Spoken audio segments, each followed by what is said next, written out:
रोशनी प्रदान करती है, करते हैं नहीं।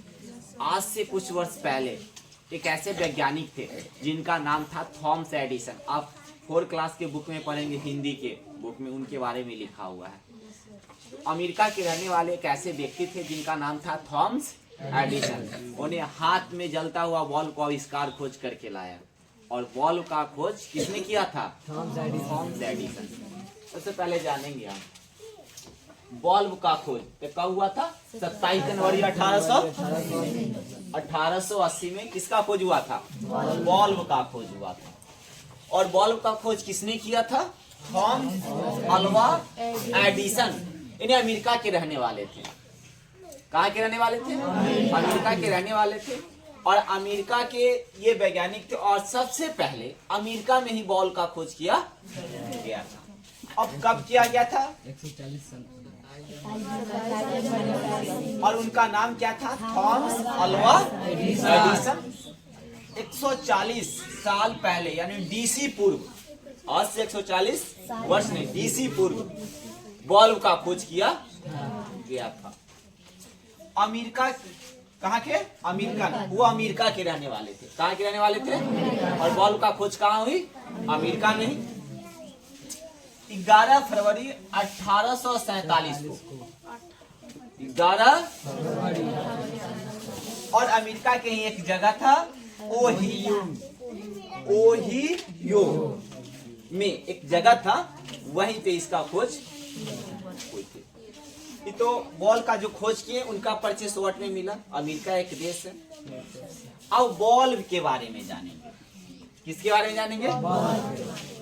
बल्ब अगर बना है, ऊपर से अगर पंपिंग रहता है, ऊपर से ये शीशा, ठीक, ये कांच रहता है, शीशा, और यह कांच का बना हुआ रहता है। क्या चीज का बना रहता है?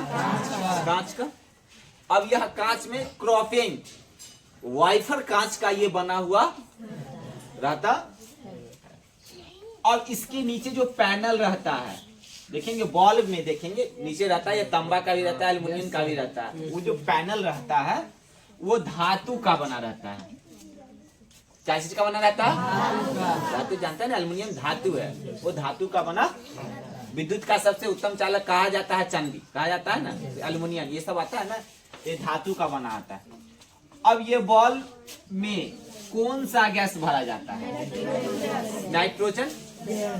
बल्ब में जो गैस भरा जाता है, कौन सा गैस भरा जाता है? नाइट्रोजन। अब ये नाइट्रोजन गैस यानी आर्गन, नियॉन, ये सब मिलाकर बल्ब के अंदर एक गैस भरा जाता है जिसका नाम है निष्क्रिय गैस।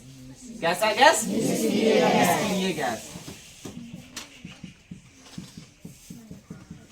कौन सा गैस? अब आप इससे पहले नहीं जानते, बल्ब जानते हैं, लेकिन बल्ब के अंदर एक गैस रहता है, वो गैस का नाम है नाइट्रोजन जो होते हैं, नियॉन, आर्गन, आर्गन एक गैस। ये सब विषैले गैस है। कैसे गैस है? विषैले पदार्थ है। विषैले पदार्थ का मतलब विषैले, ये सबको हाथ में ले सकते नहीं है। अब जैसी विद्युत उसमें गया तो यह गैस जो होता है ना, मुक्त हो जाता है, उसमें तैरने लगता है। क्या करने लगता है? तैरने लगता है। वो मुक्त ऑक्सीजन के संपर्क में ऐसे आता है, तो वो मुक्त हो जाने के कारण बल्ब में रोशनी प्रदान। अगर यह गैस नहीं रहता उसमें तो बल्ब रोशनी प्रदान। आप जब भी घर में बल्ब जलाते हैं तो उसके बारे में देखिए, उसके बारे में आप गणना कीजिए। जब तक आप गणना नहीं करेंगे तब तक समझ सकते नहीं। तो आप ये भी जानेंगे जो बल्ब में कौन सा गैस भरा जाता है? नाइट्रोजन यानी निष्क्रिय गैस। कौन सा गैस? निष्क्रिय यानी नियॉन, आर्गन, ये सब गैस है, ये सब विषैले पदार्थ। अब कहेंगे गैस है तो कैसा पदार्थ है? ये सब कैसा पदार्थ है? विषैले। कैसा? विषैले पदार्थ।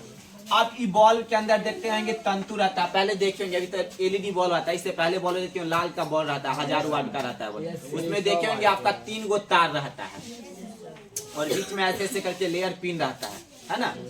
अब ये जो है ना, ये क्या चीज का बना रहता है मालूम है? क्या चीज का? हम तो शॉर्ट में लिखा है फिलामेंट। इसको कहते हैं फिलामेंट। इसको क्या कहते हैं? फिलामेंट। इसको फिलामेंट कहते हैं। क्या कहते हैं? फिलामेंट। अब यह फिलामेंट जो तारे क्या चीज से बना रहता है? टंगस्टन से।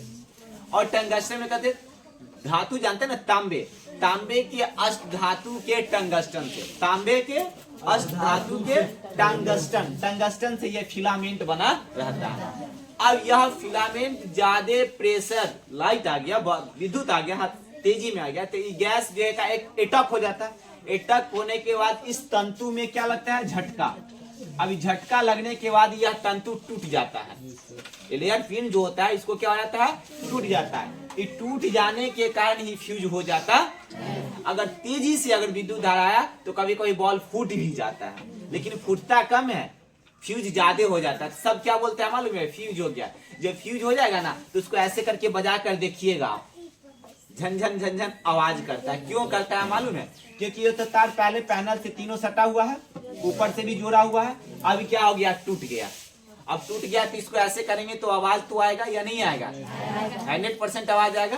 तो आपको ये भी मालूम हो गया ये क्या है, फिलामेंट है। ये क्या है, फिलामेंट। फिलामेंट क्या चीज से बना हुआ है, धातु के टंगस्टन से, तांबे के अष्ट धातु के टंगस्टन से। ऑब्जेक्टिव में आपका ये क्वेश्चन आता है कि बॉल के तंतु बना होता है तो टंगस्टन से, बॉल में लगा रहता है तो फिलामेंट, बॉल में लगा रहता है तो क्या चीज, फिलामेंट। फिलामेंट बना होता है तो क्या चीज से, टंगस्टन से, तांबे के अष्ट धातु यानी टंगस्टन से वो बना रहता है। आप पैनल तो आप जानते हैं ये धातु है, इसके बारे में कोई दिक्कत नहीं। इससे आपको लगभग 10 ऑब्जेक्टिव क्वेश्चन आता है। कितने ऑब्जेक्टिव क्वेश्चन आता है, 10। और आसानी से आप देखिएगा, बॉल का खोज कब हुआ था, 1880 यानी 27 जनवरी 1880। बॉल का खोज किसने किया था, और यह कब किया गया था, 140। और यह कहाँ हुई थी, अमेरिका में 11 फरवरी 1800 लगभग पूर्व। और किस जगह में हुआ था, और बॉल के जो नीचे के जो पैनल बना रहता है वो क्या चीज से बना रहता है, एल्युमिनियम, तांबा, पित्तल, ये सब का क्या रहता है, तो ये सब धातु है बना रहता है। बॉल में कौन सा गैस भरा जाता है, नाइट्रोजन यानी निष्क्रिय गैस, ऑर्गन, नियॉन, ये सब गैस उसमें क्या किया जाता है, बताता। बॉल के तंतु, बॉल में जो बना रहता है ये तंतु क्या है, ये फिलामेंट क्या है। और फिलामेंट बना रहता है धातु के क्या चीज, टंगस्टन से। यानी बॉल्व के बारे में जाना, किसके बारे में, इससे 10 ऑब्जेक्टिव हमेशा कोई भी कंपटीशन से लेकर कोई भी एग्जाम, ये आपका सिलेबस है। अगर सिलेबस को हम अच्छे से समझते हैं, किसी भी चीज को समझने के लिए गणना किया जाता है। अगर कोई भी चीज को आसानी से समझते हैं तो किसी भी एग्जाम में जाकर हम उसको फाइट कर सकते हैं। अगर वो सही से उसको पढ़े नहीं, सुने नहीं, तो वो लिख सकते नहीं। अगर पढ़ लिए, अगर उसको समझ लिए, तो वो पढ़ाई हमेशा सूरज की तरह चमकते रहता है दिमाग में। क्वेश्चन देखें, टिक लगा दे, उसको याद करने की आवश्यकता नहीं। तो कभी भी अगर कोई चीज अगर पढ़ते हैं, समझते हैं, तो उसको कोशिश करेंगे स्टोरी के रूप में समझे, उसको अध्ययन करें। और अध्ययन इस तरह करें जो पूरा एकदम उसको वारगिनी कर करके, जब तक उसको हम अध्ययन करके स्टोरी समझें तब तक उसको क्वेश्चन से लिखने की कोई आवश्यकता नहीं। और अपने मन से क्वेश्चन सर अगर जब भी बनाया तो किताब से नहीं, अपने माइंड से समझ के और अपने भाषा में ऐसे क्वेश्चन सर